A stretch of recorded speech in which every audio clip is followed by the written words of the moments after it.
DIY bathroom remodel, how much does it cost? Let's find out. If you've been following along with us, then you know that at the beginning of this year, we bought and renovated our side of the duplex. And for the most part, the renovations are totally done. Well, kinda. As soon as the house was functional, we sort of stopped working on it. We don't have any baseboard in the living room, missing kick plates in the kitchen, and half the windows still need to be trimmed out. But hey, we started renovations next door, actually started to enjoy our weekends a little bit. Woo! And began searching for our next burr. More about that next week. But it's been long enough, so it's time to wrap up this project. So while I gallivanted around Charleston with my girls this past weekend, Kyle finished the bathroom. So we are very excited to share with you the bathroom before and afters and dive into the numbers. But before we get into the final costs, let's talk about how we got there. Now, the original bathroom didn't seem that bad. We were just going to retile the shower, update the lighting, and do a fresh coat of paint and call it a day. But after staring at the bathroom for unnecessarily long, before we knew it, it was completely gutted.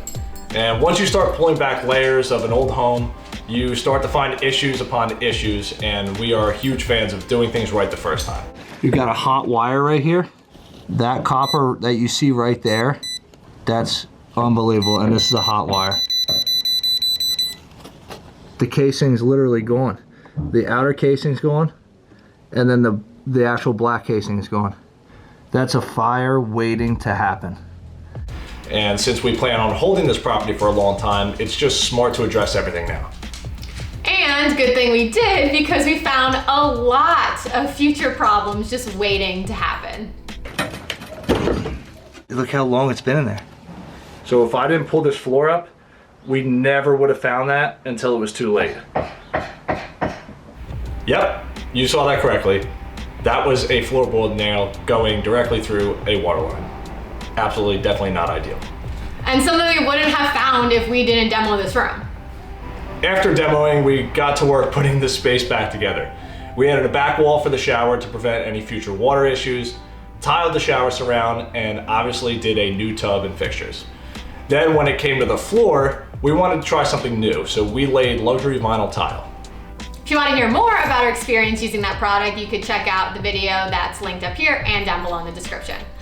Then we did a new toilet, new vanity, new light fixture, a fresh coat of paint, and finished the space off with 5.5-inch baseboard and trim. Voila!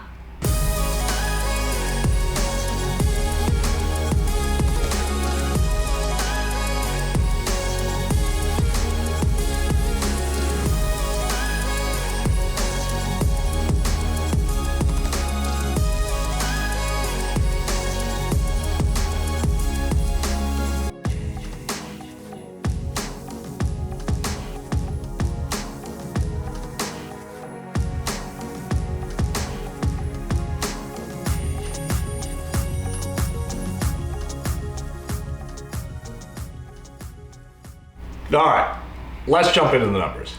We did DIY this bathroom, so unfortunately we don't have a ton of labor costs to share, but we could definitely go over material costs. We got you there. To kick off the project was demo. Again, we did do this ourselves, but we did have to pay dumping fees, which for this space were around 50 bucks. Then, laying new subfloor added to the expense, and with lumber prices so high, this was an additional $150. The tub was a 5-foot Kohler Elmbrook, which cost $295. We did have our plumber set this, but we'll share his labor cost at the end.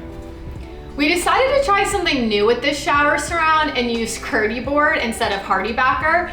It was significantly easier to work with, and we love the 100% waterproof feature, but that did come with a hefty price tag. Each board is almost $100, so a few boards plus other needed supplies ran us about 550 bucks. Thanks to the YouTube and Instagram community, you guys did share with us some similar options like Dense Shield, which is right around 30 bucks a sheet, and it does have a built-in moisture barrier. For the wall tile, we went with a 4x10 white tile from Floor & Decor. These were 85 cents each, and we needed about 50 square feet of them, which totaled to around $200. But we of course needed other supplies and materials for the wall tile, like thin set, grout, buckets, sponges, all that good stuff, which added another 60 bucks. Then we finished it off with this Schluter trim for $150.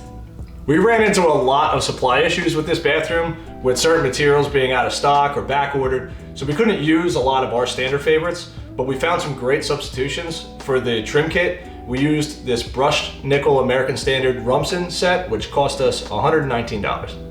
Moving down to the floor, we were in a rush to get this bathroom finished because we needed to move in ASAP. So we thought this would be a good chance to try luxury vinyl tile, or LVT, given its quick and easy installation process. This tile is from Lowe's and is linked above and below in the description.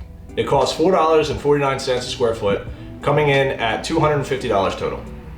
After living with it for a few months now, overall, I'd say we're still happy with it, but if we had the extra time in the renovation schedule, I think we may opt to use real tile again in future projects. For sure. The toilet is one of our standard purchases and is an American Standard Cadet, which is $199. And the ceiling for the brick, which we haven't put on yet, whoops, was like 20 bucks. Now over to the vanity area. Trying to find a vanity for this place was so hard. Vanities were, and I think still are, like out of stock everywhere, and I just really wanted a quality piece. I searched high and low, I read all of the reviews, and we ultimately settled on this Evo Decor's Vegas 36-inch vanity. Guys, I'm gonna be honest with you, I'm so disappointed by it. It looks like a first grader put it together in art class. It's not good quality, I don't like it, but here we are. And it pains me to say that it costs $599. Ouch. The plumber did set the toilet and the vanity, so to do those, plus the tub, plus some other plumbing work to fix this mess of a bathroom, his labor was right around $1,000. And to round out the space, we have this Kohler medicine cabinet for $125, an Allen and Roth light fixture for $99, and the Delta vanity faucet for $169. Everything is linked above and below. We did have a painter come in for this project. While his price was for the whole house, we estimate about $250 was for the bathroom. The paint colors are the same we use in every property. Benjamin Moore Intense White for the walls, and Benjamin Moore Decorator's White for all the trim. Then, to tie it all together, we did a 5.5-inch baseboard with base cap and shoe mold on the floors, and then we just trimmed out the windows, which cost about $100. All in all, we spent $4,385 on this bathroom renovation. Of course, we DIY'd most of it, which kept a lot of the labor down, but hopefully this gives you a good idea of material costs.